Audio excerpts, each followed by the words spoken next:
শুরু করছি খবর দিনভর। শুরুতেই নজর রাখতে হচ্ছে হাইকোর্টের দিকে, কারণ আজ হাইকোর্টে এসআইআর নিয়ে বৈঠক। আজ দুপুরে হাইকোর্টে এসআইআর নিয়ে বৈঠক ডাকলেন হাইকোর্টের প্রধান বিচারপতি। বৈঠকে থাকবেন মুখ্য সচিব, ডিজি, কলকাতার সিপি ও রাজ্যের সিইও। আমাদের সঙ্গে রয়েছেন প্রতিনিধি অর্ণব। অর্ণব, কি নিয়ে এই বৈঠক এবং কখন এই বৈঠক হবে?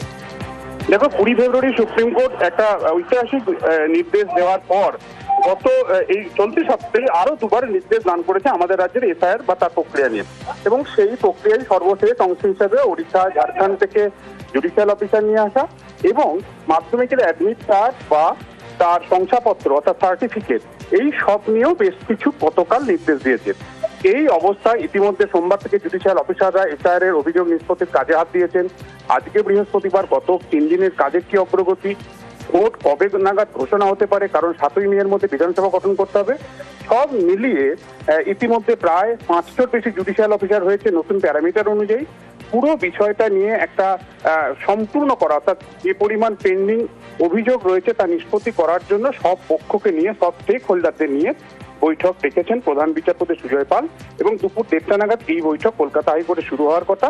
এবং এক্ষেত্রে নির্বাচন কমিশনের তরফে চিফ ইলেকটোরাল অফিসার এবং আরো আধিকারিক, এবং রাজ্যের তরফে মুখ্য সচিব, কলকাতা পুলিশ কমিশনার এবং ডিজিপি থাকার কথা। এবং এই বৈঠক থেকে মোটামুটি গত 3 দিনে কাজের যে অগ্রগতি হয়েছে এসআইআর এর জুডিশিয়াল অফিসারদের, তার সর্বশেষ যে তথ্য, সেই তথ্যগুলিকে নিয়ে একটা পূর্ণাঙ্গ চক আউট করার একটা পরিকল্পনা রয়েছে বলে হাইকোর্ট সূত্রে খবর। অর্থাৎ কাজটা কতদিনের মধ্যে শেষ করবে জুডিশিয়াল অফিসাররা, ফাইনালি কতজন জুডিশিয়াল অফিসার কাজ করবেন। ইতিমধ্যে ওড়িশা এবং ঝাড়খণ্ড সেখানকার হাইকোর্টের প্রধান বিচারপতিদের সঙ্গে ইতিমধ্যে একটি কমিউনিকেশন করা হয়েছে কলকাতা হাইকোর্টের তরফে, আন্ডার প্রসেস রয়েছে সেগুলি, সেখান থেকে কতজন জুডিশিয়াল অফিসার আনা যেতে পারে, সব বিষয়টা নিয়ে আলোচনা হবে এই দুপুরের বৈঠকে। এবং এই বৈঠক থেকে একটা রূপরেখা পাওয়া যাবে মোট কত অভিযোগ এবং নিষ্পত্তি করতে কত জুডিশিয়াল অফিসার কাজ করবেন, এবং নিরাপত্তার বিষয়টিও আলোচনায় বা বৈঠকে আসবে বলে আমরা সূত্র মারফত জানতে পারছি। বেশ, ধন্যবাদ অর্ণব। মাধ্যমিক পাশের শংসাপত্রের সঙ্গে নথি হিসাবে গ্রহণ করতে হবে অ্যাডমিট কার্ড। নির্বাচন কমিশনকে ফের একবার স্পষ্ট জানিয়ে দিল সুপ্রিম কোর্ট।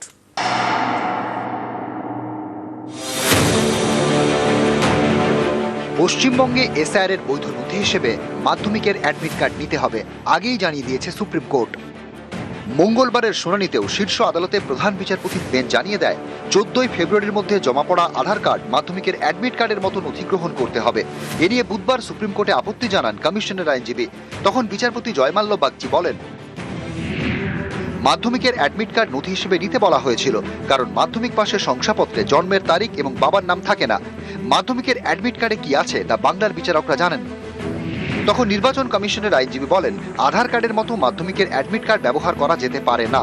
এক মামলাকারীর আইনজীবী বলেন, যারা মাধ্যমিক পাশ করেননি তাদের কাছেও তো অ্যাডমিট কার্ড থাকে। এরপরে প্রধান বিচারপতির বেঞ্চ জানিয়ে দেয়, এসআইআর এ জমা পড়া সমস্ত নথি বৃহস্পতিবার বিকেল 5টার মধ্যে জমা দিতে হবে। ইআরও এবং এইআরওরা জমা দেবেন প্রিজাইডিং জুডিশিয়াল অফিসারদের। সেক্ষেত্রে মাধ্যমিক পাশের শংসাপত্রের সঙ্গে মাধ্যমিকের অ্যাডমিট কার্ডও জমা দেওয়া যাবে, বয়স এবং অভিভাবকের প্রমাণপত্র হিসেবে। অর্থাৎ এসআইআর ইস্যুতে ফের একবার সুপ্রিম কোর্টে ধাক্কা খেল নির্বাচন কমিশন। নিউজ 18 বাংলা। ভোট দিতে হলে ভারতীয় নাগরিক হতেই হবে। তাহলে কোনো বৈধ ভোটার যদি ভোট দিতে না পারেন কিংবা তালিকায় তার নাম বাদ যায়, তিনি কি সেক্ষেত্রে ভারতের নাগরিকত্ব খোয়াবেন? এসআইআর কি আদতে নাগরিকত্বের প্রমাণ? অনেকের মনেই তৈরি হচ্ছে আশঙ্কা।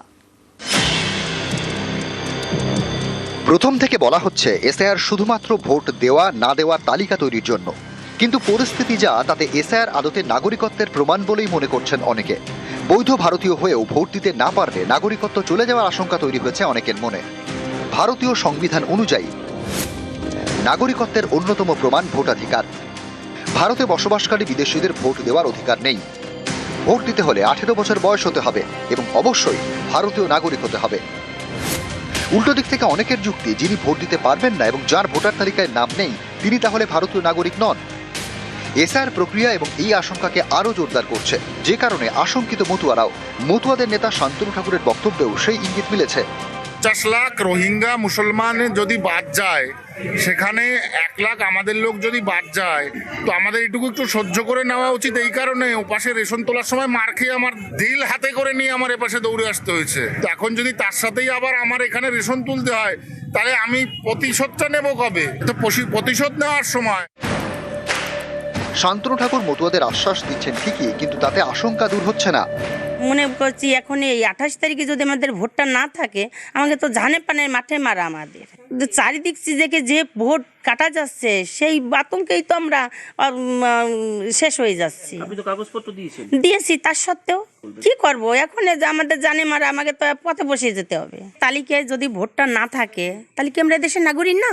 এই ভোটটার জন্যই তো, ভোটটা দেবো, ছেলেমেয়ের ভবিষ্যৎ পথটা করবো, তার জন্যই তো এদেশের ভোটটা যদি না থাকে আমি কি করব? তাকে এদেশের নাগরিক আমরা হব না, থাকবো না। 14 ফেব্রুয়ারি পর্যন্ত যাদের শুনানিতে ডাকা হয়েছিল তারা সব নথি জমা দেওয়ার পরেও ভবিষ্যৎ নিয়ে চিন্তিত। বহু জ্যান্ত মানুষকে মৃত দেখানো হয়েছে। আমি একজন জনপ্রতিনিধি, আমার নামটাও মৃত দেখানো হয়েছিল। মৃত দেখানোর পর আমি সমস্ত প্রসিডিওর মেনটেন করে ফর্ম তো জমা দিয়েছি আবার, কিন্তু বাই চান্স যে ফাইনাল ভোটার লিস্ট হবে সেখানে যদি আমার নাম না থাকে, আমাকে তাহলে কি কোর্টে গিয়ে আমার নামের যে নামটা আনতে হবে, মানে ভোটাধিকারের জন্য আমাকে কোর্টে যেতে হবে নাকি কি করতে হবে? আমি খুব ডাউট প্রকাশ করছি এখানে। বাবার 2002 সালে নাম ছিল, দেশ সরকার আমাদের টাইটেল, কিন্তু দেশ সরকারটা একসাথে ছিল। কিন্তু 2025 সালে দেশ সরকারটা আমি আলাদাভাবে লিখেছিলাম। হিয়ারিংয়ে তো গেছিলাম, হিয়ারিংটা করে এসেছি। এটা তো ভুল নয়, কারণ আমার তো 2002 সালে আমার বাবার আছে, আমার থাকবে না, আমি ভোটটা দিতে পারবো না 2026 সালে, তাহলে তো আমার যেতেই হবে, আইনের দ্বারস্থ তো হতেই হবে আমার। 28 ফেব্রুয়ারি প্রথম ভোটার তালিকা প্রকাশ করবে কমিশন, তারপর ধাপে ধাপে তালিকা প্রকাশ হবে। মনোনয়ন জমা দেওয়ার শেষ দিন পর্যন্ত তালিকা প্রকাশ করা যাবে, কিন্তু সেই তালিকায় কোনো কারণে কোনো বৈধ ভোটারের নাম বাদ গেলে তিনি আর এবার ভোট দিতে পারবেন না। সেক্ষেত্রে নানা জায়গায় ক্ষোভ বিক্ষোভ, অশান্তির আশঙ্কা। কন্টিনিউয়াস রিভিশনে বা সাপ্লিমেন্টারি লিস্টটা যদি প্রকাশিত নাও হয়, তাহলেও কিন্তু আইনের লঙ্ঘন হচ্ছে না। সেটা লাস্ট ডেট অফ নমিনেশনের আগে অবধি যতটা ওনারা নিষ্পত্তি করতে পারবেন ততটুকুই উঠবে। যদি এরকম হয় তাহলে কিন্তু তারা এবার ভোটাধিকার দিতে পারবেন কিনা সন্দেহ আছে। দীর্ঘদিন ধরেই এ রাজ্যে অনেকে ভোটকে উৎসব হিসেবে দেখেন, গণতান্ত্রিক অধিকার রক্ষার উৎসব, যে কারণে পশ্চিমবঙ্গে বিপুল সংখ্যায় ভোটও পড়ে। দেশের অন্য রাজ্যের তুলনায় এ রাজ্যে ভোট নিয়ে এমন সচেতনতায় বেশি করে আশঙ্কার জন্ম দিচ্ছে। নিউজ 18 বাংলা। নিউজ ফ্ল্যাশ নিবেদন করছে সাফেদ ডিটারজেন্ট পাউডার। সাফেদ 500 গ্রাম মাত্র 37 টাকায়। আকড় বাক্কড় বম্বে বো। বাড়িতে কোন টিএমটি লাগিয়েছো? মাইথন স্টিল। তোমার উপর ট্রাস্ট করতে পারি। ওকে। স্ট্রং মানে মাইথন স্টিল।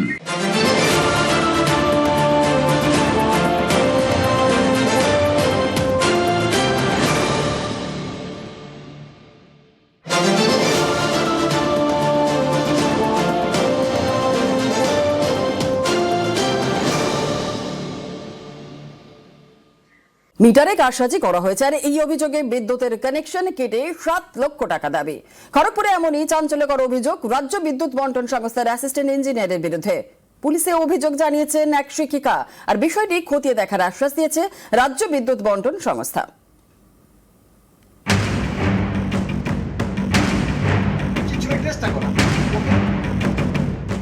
পশ্চিম মেদিনীপুরের খড়গপুর শহর, এখানেই পশ্চিমবঙ্গ রাজ্য বিদ্যুৎ বন্টন সংস্থার অ্যাসিস্ট্যান্ট ইঞ্জিনিয়ার রাজু ঘোষের বিরুদ্ধে একের পর এক অভিযোগ কয়েকদিন ধরেই কর্মীদের নিয়ে বিভিন্ন বাড়িতে যাচ্ছেন রাজু ঘোষ, মিটার দেখছেন, তারপর নাকি বলছেন মিটারে কারসাজি করা হয়েছে, তাই বিল কম আসছে।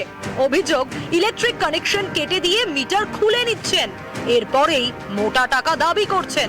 একই অভিযোগে সরব খড়গপুরের বাসিন্দা দীপিকা সিনহা, পেশায় শিক্ষক। তার অভিযোগ সোমবার তাদের বাড়িতে ঢোকেন রাজু ঘোষ, মিটারে কারসাজির অভিযোগে কানেকশন কেটে দেন, 7 লক্ষ টাকা জরিমানা চান। এরপরেই মঙ্গলবার পুলিশে নালিশ করেন শিক্ষিকা। আমার নামের মিটার সেটাই খোলা হয়েছে। আমি তখন ওনাকে জিজ্ঞেস করি যে আপনি নোটিশ ছাড়া আমার মিটারে হাত দিলেন কি করে? তখন উনি বললেন আপনার হাজবেন্ড নোটিশে সই করে। আমি সেটা কবে? না আজকে এক্ষুনি। এখন সেটা তো নোটিশ হলো না, আপনি তো আমাকে প্রায়র ইন্টিমেশন দেবেন। খানিকটা থ্রেটই করেন যে আপনারা সরকারি চাকরি করেন, আপনারা নন ভ্যালুয়েবল কেস হবে, টেম্পারিং এর এই সেই। রাজু ঘোষ নামে কোনো এসএস। কত টাকা চেয়েছেন? 7 লাখ। 3-4 জন ভিতরে ঘরের খুলে নিয়ে গেছে। আমি মিটার দেখতে এসেছি, আমি ঠিক আছে মিটার দেখালাম, দেখছে তো বলছে, তারপরে ভাঙতে লাগবে। তারপরে বলছে যে না তোমাকে ফাইন দিতে হবে। কে বলেছে এটা? রাজু ঘোষ। অফিসে যাওয়ার পরে বলছে যে তোমার 1 লাখ টাকা দিতে হবে। এটা যদি না শুধরান, এরপরে আমরা সকলে মিলে যাব, যে আমাদের রাজু ঘোষকে আমরা দেখবো কোথায় ওদের লেখা আছে, আমাদেরকে দেখাতে হবে, কেন কাটছে তার উত্তরও দিতে হবে, এবং আমরা প্রত্যেক ওয়ার্ডের প্রত্যেক লোককে নিয়ে আমরা ওই ইলেকট্রিক অফিসটাকে ঘেরাও করব। পশ্চিমবঙ্গ রাজ্য বিদ্যুৎ বন্টন সংস্থার মেদিনীপুরের রিজিওনাল ম্যানেজার জানিয়েছেন অভিযোগ খতিয়ে দেখা হবে। খড়গপুর থেকে শঙ্কর রায়, নিউজ 18 বাংলা। মৎস্য বন্দর তৈরির জন্য ম্যানগ্রোভে কোপ, সরকারি জমির বদলে নদীর চরে চলছে মৎস্য বন্দর তৈরির কাজ। চাঞ্চল্যকর অভিযোগ নামখানায়।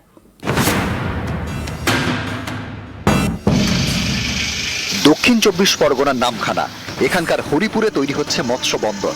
অভিযোগ, এই মৎস্য বন্দর তৈরি করার কথা সুন্দরিকা নদীর কাছে সরকারি জমিতে, কিন্তু সেটা হচ্ছে না। মৎস্য বন্দর তৈরি করা হচ্ছে নদীর চরে।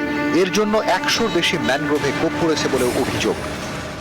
মৎস্য বন্দরটা যেখানে যেই ল্যান্ডের মধ্যে হওয়ার কথা ছিল, তা সেই ল্যান্ডের মধ্যে হচ্ছে না, নদীর চরে ম্যানগ্রোভ নষ্ট করে সেখানেই হচ্ছে নদীর চরে হচ্ছে মৎস্য বন্দরটা হচ্ছে। এখানে আগে এই গাছপালা ছিল, সেগুলো কি কি কি হলো?